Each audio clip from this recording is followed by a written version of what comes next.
जय हिंद, आपका स्वागत है हमारे न्यूज चैनल पर। न्यूज एवं उज्ज्वल टाइम में कृपया चैनल को सब्सक्राइब, लाइक, शेयर जरूर करें।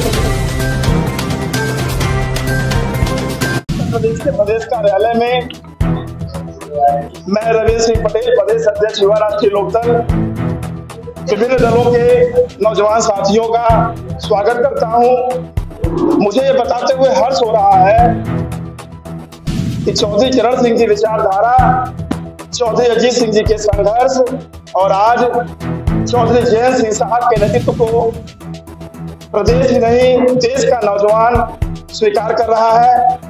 ये उसका परिणाम है कि आज बहुत सारे दूसरे दलों के लोग, सामाजिक संगठनों के लोग और अधिवक्ता साथी राष्ट्रीय लोकदल की सदस्यता ले रहे हैं। मैं एक नाम पर देना चाहता हूं। आज लोक जनशक्ति पार्टी रामविलास पासवान, उसके छात्र मंच के राष्ट्रीय उपाध्यक्ष भाई अनिल कुमार राज जी अपने सैकड़ों समर्थकों के साथ पार्टी की सत्ता ग्रहण कर रहे हैं। फौज से रिटायर्ड कैप्टन कमलेश अग्निहोत्री साहब जो फर्रुखाबाद से हैं, लखनऊ में रहते हैं, आज अपने समर्थकों के साथ राष्ट्रीय लोकदल की सदस्यता ले रहे हैं। रायबरेली से रंजीत सिंह जी हैं जो लोजपा के, ये पूरी टीम लोजपा की है, ये पूरी टीम जिनका नाम मैं पढ़ रहा हूँ लोजपा की है। रायबरेली से रंजीत सिंह जी हैं, दुर्गेश बैस जी हैं, मनीष सिंह जी हैं, कौशल मिश्रा जी शाहजहांपुर से हैं और राम शंकर प्रजापति जी भी शाहजहांपुर से हैं। ये लोजपा के लोग थे जिन्होंने आज राष्ट्रीय लोकदल की विचारधारा से प्रभावित होकर के चौधरी जयंत सिंह जी की अगुवाई वाली पार्टी की सदस्यता को ग्रहण कर रहे हैं। दूसरी टीम इस तरफ बैठी हमारी बाई तरफ, ये एडवोकेट हाईकोर्ट है सरेन द्विवेदी जी, इनकी देखरेख में और इनके साथ सुल्तानपुर से आदरणीय डीके त्रिपाठी जी हैं जो कांग्रेस के विधि मंच के प्रदेश के महासचिव थे, आज इन्होंने राष्ट्रीय लोकदल की सदस्यता ली है।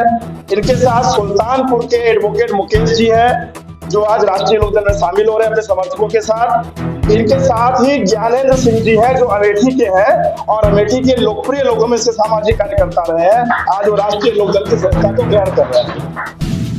एक दूसरी टीम पवन मेहदी जी सुल्तानपुर से है जिनकी अपनी एक खास पहचान है। पवन मेहदी जी अपने सैकड़ों समर्थकों के साथ आज राष्ट्रीय लोकदल की सदस्यता को ले रहे हैं। अभिषेक पटेल जी और अभिषेक रावत जी हैं।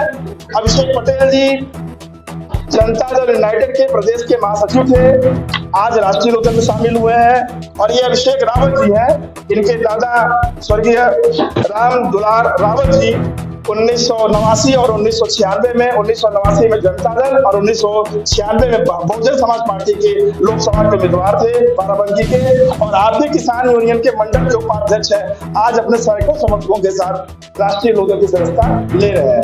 ये व्यापक सदस्यता इस बात को दर्शाता है कि राष्ट्रीय लोकदल के प्रति नौजवानों में रुझान बढ़ा है।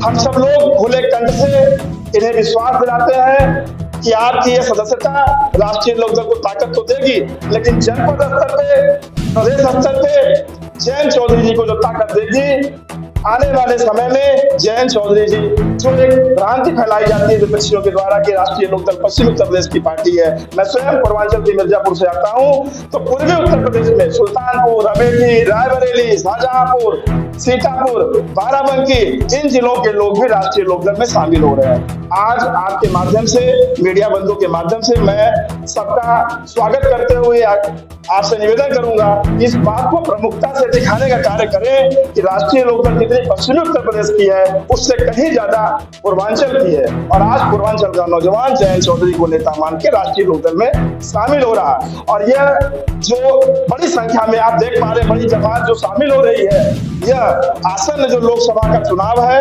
2024 का, इसमें हम एनडीए के उम्मीदवार को, हमारे चौधरी साहब का सीधा निर्देश है कि जो जहां जिस जगह पे है वह अपने स्तर से एनडीए के उम्मीदवारों को विजय दिलाने का काम करेगा। ये ज्वाइनिंग इस बात का द्योतक है कि 2024 में जो संकल्प है आदरणीय जयंत चौधरी जी का कि उत्तर प्रदेश की 80 की 80 लोकसभा सीटें हम जीतेंगे, और जो आदरणीय मोदी जी का संकल्प है कि अब की बार 400 पार, उसको भी चरितार्थ करने का काम हम युवा लोक दल के कार्यकर्ता प्रत्येक स्तर पे लग करके कराने का काम करेंगे। शेष आप अगर कुछ पूछना चाहे तो पूछ सकते हैं।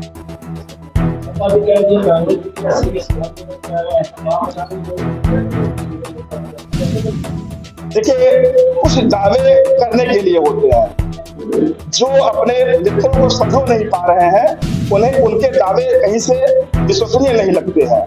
अगर हम इस बात को कहते हैं कि हम अब की 80 की 80 जीतेंगे, तो हमारे दावे में एक जिम्मेदारी का बोध है, और उनके दावे में तो ये भी नहीं है कि उनके घटक रोज टूट रहे हैं। इंडिया गठबंधन के घटक रोज बिदक रहे हैं और टूट रहे हैं। अब तक तो उनका कॉन्सेप्ट भी क्लियर नहीं है कि किस इशू पे चुनाव लड़ेंगे, उनका मुद्दा क्या होगा।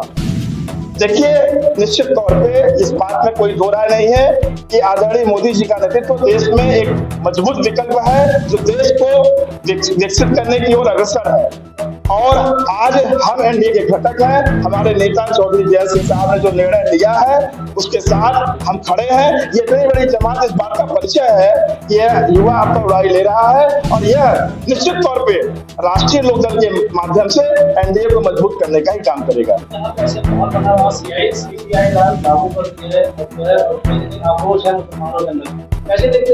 देखिए, मुस्लिम भाइयों को हम समझाएंगे अपने कार्यकर्ताओं के माध्यम से, CAA कोई बुरी बात नहीं है। नागरिकता संशोधन कानून जो है, उससे किसी की नागरिकता छीनी नहीं जा रही है, बल्कि जो हमारे समानांतर जो हमारे सीमाओं से लगे हुए जो देश थे, जो कभी संयुक्त भारत का हिस्सा थे, आज वहां पे घोषित इस्लामिक राष्ट्र जो है पाकिस्तान, बांग्लादेश और अफगानिस्तान, वहां जो हमारे भारतीय मूल के भारतीय हैं, ईसाई हैं, हिंदू हैं, पंजाबी हैं, जैनी हैं, उनको हम अपने यहाँ शरण दे रहे हैं। ये मैं समझता हूँ कि कतई गलत नहीं है। जैसे जब नोटिफिकेशन आया, युवाओं की उम्र को कम किया गया, नोटिफिकेशन पे आप लोगों ने बात उठाया और उम्र बढ़ा दी गई। परीक्षा हुई, परीक्षा में तमाम लोगों ने खबरें दिखाई या लोगों ने, युवाओं ने अपनी आवाज उठाई, उन पर कार्रवाई की, अफवाह फैलाने की चक्कर में, और उसके बाद पेपर को माना गया कि कहीं ना कहीं वो सत्ता थी और कैंसिल कर दी गई। 6 महीने बाद पुनः उस पर चुनाव की परीक्षा की तैयारी है। क्या आप लोगों ने उस मुद्दे को उठाया? अगर आप युवाओं के लिए और पहले भी आवाज उठाते रहे, किसानों की आवाज उठाते रहे, वो मुद्दा क्यों नहीं उठाया? तमाम लोगों पर मुकदमा दर्ज हुआ।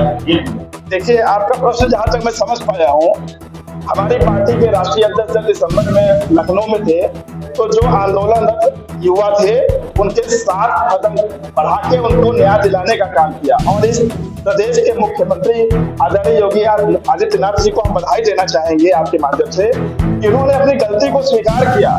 जो खामियां थी उसको दूर करने के लिए उन्होंने उस पूरी भर्ती प्रक्रिया को रद्द किया, और बिना अतिरिक्त शुल्क लिए इसी शुल्क में इसी एडमिट कार्ड के द्वारा आगे 6 महीना के अंदर चुनाव बाद वो परीक्षा होगी। तो ये अच्छी बात है ना। लोगों पर अफवाह फैलाने के चक्कर से कार्रवाई हुई थी, बाद में मुख्यमंत्री ने उसको कैंसिल कर दिया, उन पर कार्रवाई वापस क्यों नहीं हुई? मेरे संज्ञान में नहीं है, मैं इस पर टिप्पणी देने लायक नहीं। ठीक है, थैंक यू।